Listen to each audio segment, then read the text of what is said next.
Kalau di online katakanlah, ya udah aku pengen jualan baju, pengen jualan kaos kayak gini, upload semuanya, upload ya ini, upload di Instagram, upload di Shopee, upload di Tokopedia. Setelah semuanya sudah ke-upload, nunggu doang. Kok nggak ada yang beli, kok nggak ada yang datang, kok nggak ada yang ini gitu. Biasanya kebanyakan penyakitnya itu kayak gitu. Sudah semangat nih di awal, semangat dibuka bisnis kayak gini. Setelah buka, nunggu doang, tanpa ada strategi, tanpa ada jadwal, kayak nunggu doang. Kok sepi ya? Nah kayak gitu. Kan kebiasaan orang-orang itu mikirnya adalah pokoknya sekarang dapat uang udah kayak gitu. Tapi jangka panjang itu harus ada. Makanya butuh strategi marketing tadi. Kalau misalnya kita itu nggak membagi tugas dan tanggung jawab itu, nanti akan perang ego. Yang satu maunya banner kayak gini, yang satu maunya kursi kayak gini, ditempatkan di kayak gini, yang satu maunya beda lagi, yang satu maunya beda lagi. Misalnya kita partner banyak, yang satu maunya beda lagi. Halo teman-teman, selamat datang di channel Mari Berkarya. Kali ini aku akan share tentang gimana caranya kita membuka bisnis kalau kita ada partner.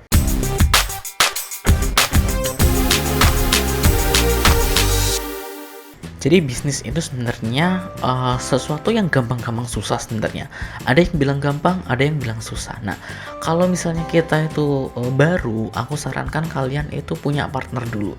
Biar sama-sama belajar, sama-sama merasakan saling support lah, intinya saling support dalam membangun bisnis. Nah, kalau misalnya kita punya partner dalam berbisnis atau kita memulai bisnis, misalnya kita buka restoran atau kita buka toko atau kita buka warung pinggir jalan katakanlah, atau kita buka atau bikin brand sendiri katakanlah, atau cuma jualan online gitu aja. Nah, tapi kita ada partnernya. Itu gimana cara kita memulainya dan gimana caranya biar sukses bisnisnya ke depannya. Karena ini kan istilahnya dua kepala yang mungkin punya idealisme atau punya ide sendiri-sendiri, atau mungkin yang satu semangat, yang satu cuma numpang doang atau pengen untungnya doang, kan gitu. Kita nggak tahu sifat orang, kan kita nggak tahu apa isi pemikiran dari orang. Nah lalu gimana sih caranya kita memulai bisnis dengan partner kita? Yang pertama, langkah pertama itu kita harus wajib itu brainstorm ide. Kalau kalian nggak tahu, brainstorm itu kayak apa istilahnya, saling cerita, saling mengutarakan, saling ngomong tentang ide masing-masing. Jadi di awal itu kamu nggak boleh egois. Aku punya ide bikin restoran kayak gini atau bikin toko kayak gini. Aku mau ngajak kamu mau ikut nggak? Nah, jangan kayak gitu. Tapi bilang, aku punya ide bisnis, kamu mau ikut nggak? Nanti akan aku share idenya kayak gimana. Nanti akan aku kasih tahu idenya kayak gimana. Kalau kamu punya masukan, kamu punya saran, yuk kita diskusi bareng-bareng, istilahnya untuk menyelaraskan ide yang kita miliki ini apakah cocok dengan kamu atau tidak. Bisa jadi kalau misalnya memang partner itu, misalnya kita ngajak teman kita atau sahabat kita atau pasangan kita, anything, siapapun, bisa jadi dia itu mau gabung atau mau berbisnis dengan kamu bukan karena bisnisnya, tapi karena kamunya. Mungkin karena dia nggak enak sama kamu, mungkin karena dia punya hutang sama kamu, mungkin karena ya udahlah cuman bantu doang sama kamu. Jadi kamu harus pastikan itu di awal, karena nanti kedepannya kalau dia itu nggak punya passion, nggak punya jiwa di bisnisnya itu, kamu akan susah sendiri. Kamu akan, ibaratnya kamu nanti akan mikir, loh ini kok partnerku kok nggak ada ide, nggak ada apa, ini gimana nih ya, aku bingung. Kamu bakal bingung sendiri kayak gitu. Nah tapi kalau dengan partner kita harus brainstorm, makanya brainstorm di awal. Kamu ceritakan, kamu jelaskan ke partner. Misalnya kamu ngajak temen nih, yuk bisnis yuk. Nah, kamu ceritakan, jadi ideku itu kayak gini. Nanti itu bakalan kayak gini. Jelasin idenya kayak gimana. Nah, setelah kamu jelasin idenya kayak gimana, baru kamu meminta pendapatnya dia tentang ide itu. Kalau misalnya dia cuman bilang, oh ya udah bagus, wah aku setuju. Nah, jangan langsung percaya. Gali lebih dalam. Kamu setujunya di mananya? Di bagian mananya? Apakah kamu setuju kalau misalnya nanti itu kita bikin produk kayak gini? Kamu apakah setuju kalau misalnya kita marketingnya kayak gini caranya? Kamu apakah setuju kalau misalnya kita sama-sama cari ini bareng-bareng, misalnya cari supplier bareng-bareng, katakanlah kayak gitu. gali lebih dalam. Jangan sampai dia cuman bilang ya, ya, ya, ya.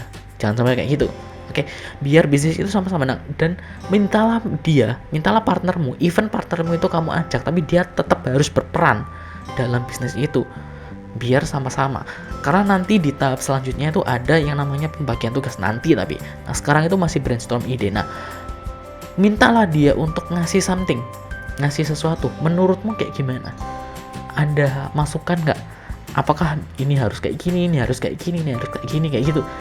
Detailkan. Misalnya misalnya kamu buka restoran katakanlah. Nah, even penempatan kursinya itu kamu harus pikirin, kamu harus kasih tahu. Nanti itu kursinya itu kayak gini modelnya, bentuknya itu kayak gini. Oke, kayak gitu. Jadi kamu harus meminta dia untuk ngasih saran, istilahnya memvalidasi lah menurut dia itu kayak gimana sih. Nah, itu perlu karena ya bisnis itu bukan satu orang, bisnis itu 2 orang. Kayak gitu. Karena kamu punya partner. Beda kalau kamu sendiri ya udah kamu pokoknya semuanya keputusan kamu sendiri, tapi nanti itu akan ada 2, makanya kamu harus memastikan dia setuju dulu. Oke, setelah semuanya itu sudah selaras, sudah sejalan, sudah menemukan deal nih. Kalau nggak deal ya tanyakan jalan tengahnya kayak gimana, kayak gitu. Kalau misalnya beda pendapat katakanlah, ya udah nanti cari jalan tengahnya kayak gitu. Nah, setelah semuanya sudah sepakat selaras, baru riset. Kamu harus riset apakah yang kita bicarakan itu benar. Karena kan kita punya ide kan biasanya kan cuman muncul di pemikiran kita doang. Gitu. Contohnya gini, aku pengen buka katakanlah restoran A katakanlah. Nanti orang-orang itu pasti bakalan datang ke sini karena makananku enak, karena aku punya resep rahasia katakanlah. Karena orang-orang di sini itu suka makanan yang ini, misalnya suka makanan pedas katakanlah, karena aku jago banget bikin makanan pedas, nanti pasti enak kayak gitu. Itu asumsimu doang, cuman ada di sini nih, cuman ada di sini doang. Belum tentu orang lain itu juga seperti itu, belum tentu itu adalah kenyataannya. Bisa jadi itu halnya lah ibaratnya kayak apa ya, kayak sebuah pemikiran yang untuk mendukung idemu kayak gitu doang. Jadi itu adalah sebuah usaha dari otak atau usaha dari tubuh kita untuk mendukung ide kita biar kita itu semakin positif kayak gitu. Nah, tapi perlu di riset karena bisnis itu harus by data bukan by perasaan. Nanti ada saatnya kita by feeling. Kalau misalnya kamu udah bukan feeling sih, by intuisi. Jadi seorang pengusaha nanti akan ada intuisi di mana dia memutuskan, tapi basicnya itu harus berdasarkan data dulu. Makanya riset itu penting. Jadi kamu harus riset. Pastikan, misalnya aku bisa masak katakanlah mau bikin restoran, aku bisa masakan resep rahasia katakanlah. Ya udah, kamu coba bikin dulu. Nah, setelah kamu bikin, kamu kasih ke orang-orang, tes ibaratnya. Menurut mereka enak atau enggak? Mungkin menurut kamu bakal bilang enak gitu. Belum tentu teman kamu juga setuju. Partner kamu ya, maksudnya partner kamu juga setuju. Belum tentu orang lain, calon customer kamu juga setuju, tetangga kamu katakanlah, atau orang luar, atau orang apa. Nah, itu catat kalau misalnya 80% mereka bilang enak dan akan membeli. Bukan hanya enak ya, tapi kira-kira kalau misalnya ada toko atau restoran yang jual makanan kayak gini, bapak atau ibu atau mas mau beli nggak? Kalau mau beli, kira-kira ini harganya berapa ya? Tanya kayak gitu. Nah, barulah dari situ kamu mendapatkan data. Kalau misalnya 80% itu bilang enak dan mereka mau beli dengan harga yang ya sudah kamu tentukan, berarti oke, riset kamu bagus, hasilnya bagus. Nah, riset itu juga tidak boleh hanya sedikit. Nah, aku dulu pribadi riset itu minimal 100 orang. Bahkan ada beberapa teman yang riset itu sampai 1000 orang, ribuan orang kayak gitu. Nah, jadi jangan cuman bilang kalau misalnya aku sudah masak, aku sudah nyobain nih ke 5 orang katakanlah, dan mereka bilang ya mungkin 5 orang itu cuma tetangga kamu yang gak enak sama kamu sehingga mereka bilang enak. Mungkin 5 orang itu adalah sahabat kamu yang gak mau nyakitin kamu sehingga mereka bilang itu enak kayak gitu. Jadi bukan objektif, mereka itu ke kamunya, bukan ke bisnismu. Jadi mereka itu gak valid, datanya itu gak valid, bukan orang random, bukan orang yang ibaratnya pengen makanannya, tapi orang yang gak enak sama kamu kayak gitu loh. Itu beda. Makanya kamu harus riset ke banyak orang. At least kalau misalnya kamu nggak mau bikin makanan, tanya doang deh. Kira-kira kakak suka pedes gak? Kira-kira bapak kalau misalnya ada restoran kayak gini, misalnya menunya kepiting apa misalnya, kayak gitu, kepiting goreng rebus panggang apalah katakanlah, kayak gitu. Misalnya kamu punya ide kayak gitu. Nah, kamu tanya ke bapaknya atau pokoknya orang-orang random lah. Kamu tanya apakah mereka mau beli, apakah mereka suka, apakah mereka mau beli dengan harga berapa. Terus kira-kira kalau misalnya ada itu bakal datang setiap hari nggak, atau datangnya seminggu sekali atau sebulan sekali, kayak gitu. Tanya, riset, tanya dulu. Nah itu penting sebelum memulai bisnis. Nah dari riset itu kamu baru bikin rencana bisnis atau business plan. Business plan ini paling gampangnya adalah BMC atau Business Model Canvas. Seperti yang aku sudah jelaskan di video sebelumnya, cek aja link di description box di bawah. Business Model Canvas itu kayak gimana, itu paling gampang, dan 2 orang itu harus setuju, atau pokoknya partnermu dan kamu juga harus setuju, entah itu 2 orang, 3 orang, pokoknya semua foundernya atau ownernya itu harus setuju dengan business plan itu. Contohnya misalnya business plan itu ada katakanlah misalnya revenue stream, kita mendapatkan uangnya itu dari mana saja, apakah dari penjualan, apakah dari membership, apakah dari agen. Nah itu berapa persen, dari agen berapa persen, dari jualan utama berapa persen. Katakanlah jualan utama itu dibagi lagi, ada offline ada online. Online itu dibagi lagi, katakanlah ada di marketplace kayak Shopee, Tokopedia, ada di Instagram, itu berapa persen kayak gitu. Nah nanti itu fokusnya itu di mana, fokusnya itu kita di mana dulu, mengambil keuntungannya itu di mana dulu, apakah di sosial media dulu, apakah di offline dulu, kita sebar-sebar brosur dulu, apakah kita nyarinya di Instagram dulu, kayak gitu. Nah kita maksimalkan satu dulu, atau kita ratakan. Ya udah kita nggak maksimalkan di satu tempat, tapi kita semuanya. Jadi misalnya di offline juga kita bikin brosur juga, di online juga kita upload produk, kita iklan juga, kita promosi juga, endorse juga, kayak gitu. Nah itu nanti didiskusikan dan harus setuju. Kemudian cost structure, costnya itu berapa persen. Misalnya kita punya modal katakanlah 2 orang itu katakanlah punya modal 10 juta. Nah 10 juta itu berapa persen untuk sewa tempat, berapa persen untuk biaya marketing, berapa persen untuk beli bahan baku, berapa persen untuk beli peralatan. Nah, itu harus setuju. Oke, dua-duanya harus setuju. Nah itu business plan. Business plannya kayak gitu. Makanya kita harus rundingkan dengan partner kita dan dua-duanya harus setuju. Oke.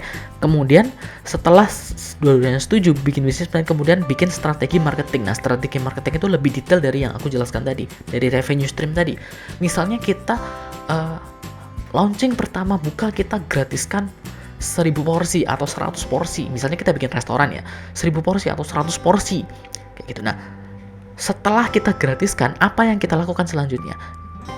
Apakah kita akan menanyai orang satu-satu pendapat mereka, Pak, Bu, kira-kira makanannya enak gak? Kira-kira mau datang lagi gak? Kira-kira kalau misalnya kurang apa ya? Apakah kurang asin? Apakah kurang ini, kayak gitu. Nah, kemudian kasih katakanlah voucher atau kasih misalnya, atau minta mereka untuk follow di sosial media, nanti dapat misalnya souvenir, atau dapat kaos, atau dapat gantungan kunci, atau dapat voucher untuk datang kembali ke sana dengan diskon, katakanlah voucher diskon, katakanlah gitu. Anything. Yang penting lakukan sesuatu. Jangan kalau misalnya kita sudah menggratiskan sesuatu terus kita biarin aja, pokoknya orang datang. Enggak, bukan kayak gitu. Oke? Jadi tujuan dari customer itu datang itu adalah bukan hanya untuk penjualan saat itu. Kita kan mikirnya pokoknya kalau customer datang rame berarti kita laku. Ya udah kita dapat uang sudah, kayak gitu.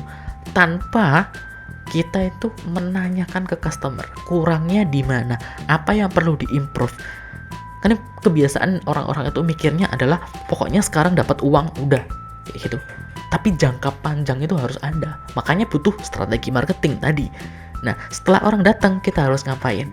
Pelayanannya kayak gimana? After sales-nya lah kayak gimana setelah orang itu nyaman? Apakah makan, misalnya restoran makan, apakah orang itu kita akan kasih voucher untuk datang lagi? Ataukah kita kasih tahu misalnya sosial media, nanti kalau follow sosial medianya misalnya ada event atau acara nanti bisa pesan ke kami akan ada diskon 20% karena bapak atau ibu sudah menjadi pelanggan kami, kayak gitu loh. Oke, itu salah satu idenya. Sebenarnya ada banyak strategi marketing, itu cuma salah satunya. Nah, itu harus setuju dua-duanya, dua founder itu harus setuju. Kemudian, nah ini yang paling penting di bisnis kalau misalnya kita punya partner, yaitu pembagian tugas dan tanggung jawab. Oke, pembagian tugas dan tanggung jawab. Seperti yang kita tahu, kalau misalnya kita bisnis dengan 2 kepala atau lebih, ibaratnya kita punya ego masing-masing. Nah, kalau misalnya kita itu nggak membagi tugas dan tanggung jawab itu, nanti akan perang ego. Misalnya segampang gini, misalnya kita buka restoran kayak tadi, restoran. Masalah katakanlah penempatan kursi atau masalah banner, katakanlah banner doang, itu bisa ribut sampai 3 hari sampai lebih, berhari-hari. Yang satu maunya banner kayak gini, yang satu maunya kursi kayak gini, ditempatkan di kayak gini, yang satu maunya beda lagi, yang satu maunya beda lagi. Misalnya kita partner banyak, satu maunya beda lagi. Nah, makanya ada pembagian tugas dan tanggung jawab. Ya, pembagian tugas dan tanggung jawab ini itu harus dibagi. Misal untuk yang ngurusin katakanlah operasional, misalnya yang melayani atau urusan pelayanan lah, pokoknya urusan pelayanan, urusan misalnya nanti customer datang kayak gimana, urusan masaknya misalnya, atau urusan ngelap-lap mejanya, penataan, jam buka, terus misalnya delivery, misalnya ada delivery dan sebagainya, itu si A kayak gitu. Terus urusan marketing, mulai dari marketing ini apa saja, misalnya marketing offline kayak banner, kemudian gimana cara promosinya, strategi diskon dan sebagainya, voucher.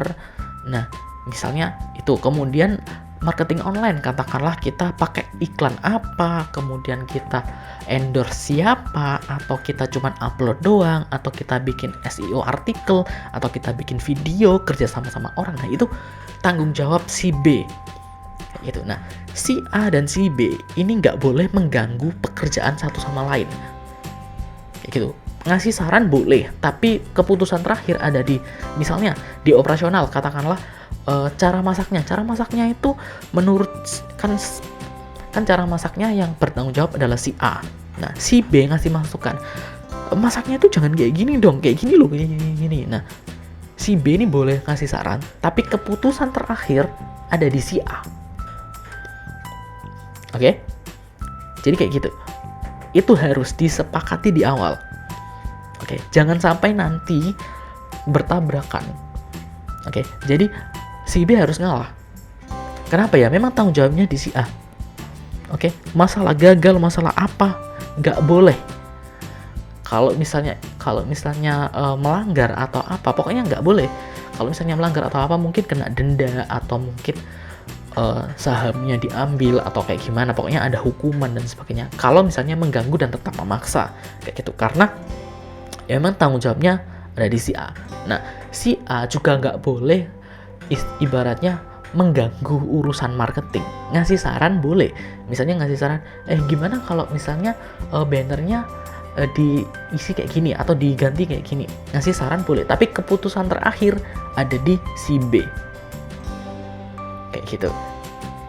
Dan si A nggak boleh protes mau apapun keputusan si B, meskipun si B nurutin dirinya sendiri atau ngambil atau menerapkan saran dari si A nggak boleh protes, karena itu tanggung jawabnya si B kayak gitu. Dengan begitu nanti bisnisnya bisa jalan dengan baik. Makanya pembagian tugas juga harus detail ya. Misalnya katakanlah tadi aku bilang, kalau misalnya operasional, jangan cuma operasional kamu yang ngurus, enggak. Operasional itu menyangkut apa saja. Misalnya marketing itu menyangkut apa saja, menyangkut banner, menyangkut endorse, menyangkut iklan, menyangkut apa gitu. Itu harus didetailkan dengan baik. Kemudian setelah itu yang terakhir adalah bikin jadwal. Ini yang paling penting, bikin jadwal. Jadi jadwal, katakanlah misalnya kita mau bukanya itu tanggal berapa, kita ke supplier untuk deals bahan baku itu tanggal berapa, terus kemudian kita menerapkan diskon itu sampai tanggal berapa, kemudian untuk kita katakanlah stok bahan baku itu berapa bulan sekali gitu. Kemudian kita katakanlah pengen ngerubah, misalnya nih kita pengen nambah menu baru lah, katakan menambah menu baru itu di tanggal berapa atau syaratnya apa. Misalnya untuk menambah menu baru itu kita harus dapat penjualan 100 penjualan dulu di menu A atau di bulan ini katakanlah. Kita setelah 100 penjualan baru kita launching menu baru, atau bulanan misalnya setelah 2 bulan nanti kita akan tambah menu baru kayak gitu. Nah itu harus dijadwalkan biar nanti kita itu